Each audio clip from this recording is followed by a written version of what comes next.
In a season full of ups and downs for the Calgary Flames, the Sea of Red is once again fired up by a controversial call in overtime that once again cost the team an extra point. After a hard-fought game where Calgary never had the lead, the team once again forced OT and were subsequently screwed out of a win once again. Is the reffing really that bad, or are the Calgary Flames just cursed? We're going to get into all that and more in this video, but first I want to welcome you to Flames Digest. I'm Mark Griffith. If you're new around here and you love the Flames, make sure you subscribe so you can stay up to date on all the latest news, updates, reports, and rumors revolving around your favorite hockey team, the Calgary Flames. But let's dive straight in and talk about last night's game. And oh boy, we played the St. Louis Blues and we unfortunately went home feeling the blues. I know I'm not even close to the first person who has used that pun at all, but the Flames did lose this one 4-3 in overtime. Came back from a couple deficits, actually, as they normally do. Were able to get into overtime, and once again,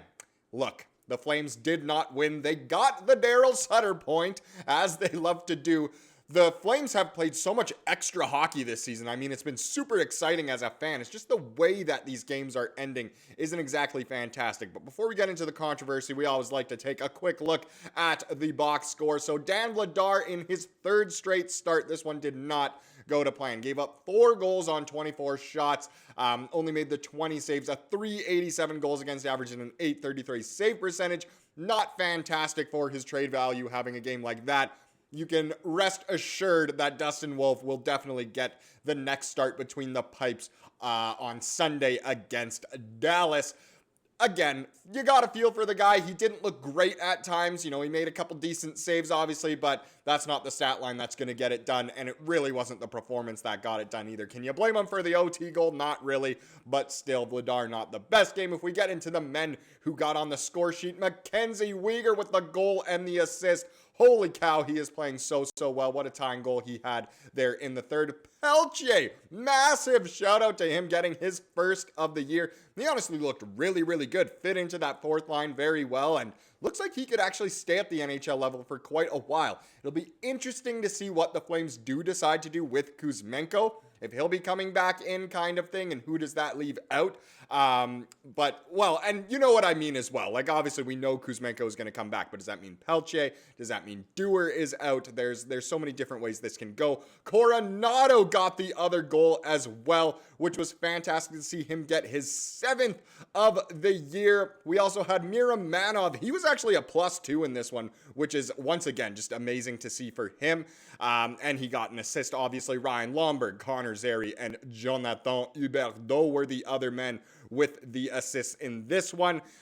So good for them. I just had to double check. I was going to say I didn't see Kuzmenko playing at all last night. Just wanted to double check. Of course, he wasn't playing. Dewar was, of course, in. So it will be interesting to see what does take place. But let's get back into what Flames fans truly are fired up about, because it happened again. There was controversy once again, and it was once again in overtime. The reffing is so inconsistent, and it seems to just hurt the Flames quite a bit this season, which isn't great. Now, if you missed it, Colton Parayko got the OT winner, but it looked like he pushed Vladar's pad into the net as he also put the puck into the net. Now, it was on a rebound, and there's certain, I guess little interpretations of the rules we can go into, but the NHL said in a statement that video review determined that no goaltender interference infractions occurred as Parayko made a play on a loose puck in the crease prior to his goal. Which, okay, I guess that's one way of saying it. So Rule 69.7 of the NHL rulebook states that in a rebound situation, or where a goalkeeper and attacking player are simultaneously attempting to play a loose puck, whether inside or outside the crease, incidental contact will be permitted, and any goal that is scored as a result thereof will be allowed. So if you read it this way, it does kind of sound like, okay, it could have been a goal. But to take it even further, to actually read what it says in the rulebook. So I just read that first part there, but let's get into the second part. In the event that a goalkeeper has been pushed into the net together with the puck by an attacking player after making a stop, the goal will be disallowed. It certainly can be argued that that is what occurred here, and they took a long review. You'd think that if they were reviewing this, they could have gotten the call right. Of course, it seems as though they got it wrong. Of course, we're biased here in the Flames Digest family, but still, come on. If applicable, appropriate penalties will be assessed. If, however, in the opinion of the referee, how do we keep getting shafted by the opinions of referees? The attacking player was pushed or otherwise fouled by a defending player, causing the goalkeeper to be pushed into the net together with the puck, the goal can be permitted. But that's not really what happened here. It was more so Parayko stuck his stick right in. It pushed Vladar's pad back, and the puck also went in. So again, let me know down below. Do you genuinely, from a non-biased standpoint, think this should have been a goal? After gauging the internet, looking around, it certainly seemed as though the people who aren't Flames fans or aren't Blues fans, they kind of were leaning towards this shouldn't have been a goal. And who's to say the Flames would have gone on to win, but still, it is very, very interesting. Here's Huska's comment on the OT goal. So he said the referees didn't come over and explain it. They just skate themselves right off the ice, Flames coach Ryan Huska said post-game. That's, to me, the part that bothers me a little bit. The way I see it, Vladar probably would have kept it out if his pad wasn't pushed in, but that's the way it is. For Huska, that's low-key kind of speaking out. Usually he doesn't say that much. And I know it's not like he's talking a crazy amount here. But still, it was rough. It was a rough way to lose, especially after such a long review. And then the refs just dipped, game over. And it certainly looked like his pad was pushed in, which to me, honestly, rules are rules, of course. Seemed like it shouldn't have been a goal. But one place you gotta look after some of these situations happen. And the reason why I say it happened once again is, of course, think back to the Detroit game. Think of the controversial too many men penalty. Yada, yada, yada. There's been many times over the years. So let's take a look at some other reactions. Think the Situation Room took so long because they were reading these rules and then ended the game anyway when they remembered they couldn't read. Oh, of course, that explains it. They read the first half of the rule and said it's a goal. Then someone read the rest and they said no goal. Then they looked at their betting apps and saw they make a lot of money if the Flames lose. Yes, the NHL seems to promote betting a ton, so of course there it goes again. Plus, with how long it was taking, they realized they are eating into their betting and McDavid/Matthews banking ads time, and Gary and Sportsnet can't have that. No, you need to be playing, the faces of the league and their commercials.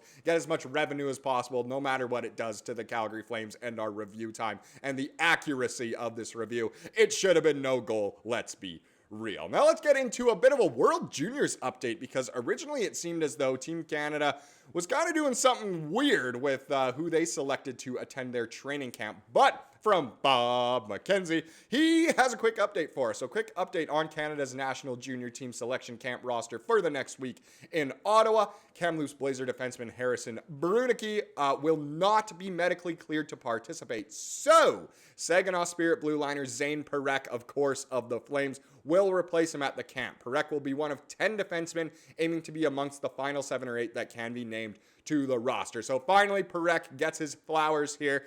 He gets a chance to make the team. It's shocking that he wasn't one of the original 10 to be selected for the camp, let alone to make the team. I'd be honestly pretty surprised if he doesn't make it. Who knows? It seems like Canada always goes for the grittier rosters, but I don't know. Parekh, he's had some suspensions this year. He's shown a little bit of fiery aggression as well as skill, so I don't know, but good to know that Parekh does have a chance here to play for Canada.